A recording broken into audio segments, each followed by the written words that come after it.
En 1820, Ampère pose le principe d'un nouvel instrument qu'il nomme galvanomètre. L'intensité du courant dans un fil conducteur sera évaluée par la déviation que ce courant fait subir à une aiguille aimantée. Mais pour obtenir une déviation appréciable de l'aiguille, il faut des courants assez intenses. Afin de pouvoir déceler des courants plus faibles, le physicien allemand Schweiger fait faire au fil conducteur un tour, puis plusieurs tours autour de l'aiguille. Ce circuit renforce l'action du courant sur l'aiguille, d'où son nom de multiplicateur. On oriente le multiplicateur dans la direction nord-sud à l'aide d'une boussole. Lorsqu'on établit le courant dans le circuit, l'aiguille est fortement déviée. Pour augmenter encore la sensibilité, l'italien Nobili fait agir le multiplicateur sur le système astatique d'Ampère, constitué de deux aiguilles aimantées dont les pôles sont opposés.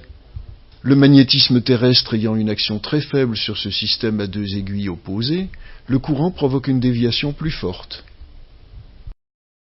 Lorsque le courant passe, on voit l'aiguille supérieure dévier et osciller avant de prendre une nouvelle position d'équilibre que l'on peut repérer sur un cadran gradué.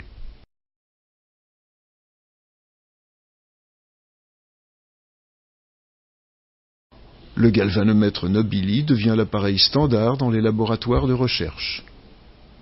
Des appareils plus robustes, toujours sur le principe d'un aimant mobile, servent à l'enseignement, comme ce galvanomètre de Bourbouze, ou à la télégraphie, comme ces appareils portatifs. À la fin du XIXe siècle, les galvanomètres à aimant mobile seront concurrencés par des appareils où ce n'est plus un aimant qui est mobile sous l'action d'un circuit, mais un circuit qui est mobile sous l'action d'un aimant. Ainsi, le galvanomètre d'Arsonval, à cadre mobile, devient la référence dans les laboratoires. Les laboratoires d'enseignement et les ateliers s'équipent d'ampèremètres, des versions moins sensibles, mais moins fragiles que le galvanomètre. Et les deux types d'appareils, à aimant mobile ou à circuit mobile, sont utilisés tout au long du XXe siècle.